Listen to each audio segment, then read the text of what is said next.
This is a message from the Office of Public School Safety and the Department of Urban Anomalies. Please remain calm and listen carefully. This message is intended for all staff, students, and parents of the West Hollow Unified School District. What we are about to share may contradict your understanding of your environment. That does not make it any less urgent. Over the last week, several students from multiple schools across the district have gone missing during regular class hours.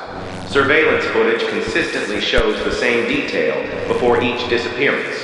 The student stands suddenly, as if hearing something distant, a faint sound. Then, without warning, they begin walking, purposefully, always toward the stairwell, always toward the basement. In every case, they are alone. They do not tell the teacher where they're going. They do not respond when spoken to. They are not seen again. Faculty initially assumed it was coincidence, a behavioral trend. But what changed everything was what one substitute teacher recorded.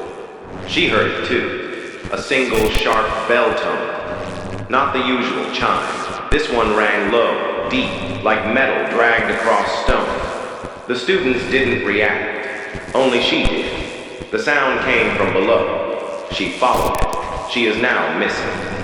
Attempts to search the basements of the affected buildings have failed. Floor plans show simple storage areas, but the team sent down reports something else. Endless corridors, rotating staircases, walls that don't connect. The smell of chalk and damp wool. The lights flicker, not just electrically, but in rhythm. A flicker that pulses once for each step you take, and then pauses when you stop. One janitor described a hallway that tilted. Not slowed, tilted, like it was watching him from beneath the floor. He tried to leave, but each stair led him further down. The bell rang behind him again, and he began to walk without meaning to. He said, "I wasn't afraid of what I saw. I was afraid of how much I wanted to see more." We recovered his body 6 days later, bent backwards, like he'd tried to walk up a stair that didn't exist. We believe the bell is not a sound. It's a signal, a lure. It doesn't reach the ears. It reaches whatever part of you is still curious. The part that asks questions after being told not to. The part that wanders. We now believe this entity, or mechanism, lives in the basements of our oldest schools. Not in the physical structure, but beneath it. Beneath memory. Beneath design. A place that wasn't built, but waited to be found. Do not follow the bell. Some students have begun drawing spiral staircases in their notebooks. None of them remember doing so. One girl handed in a blank test paper, except for one sentence scratched into the margin over and over. There's another class downstairs.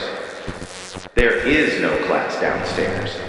From this point forward, all basement-level access doors have been sealed.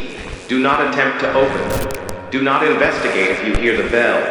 Do not speak to others about the bell once you've heard it. The more you acknowledge it, the closer it rings. The sound doesn't fade with distance. It waits for silence. This concludes the broadcast. Do not follow the bell. Do not go down. There is no final stair.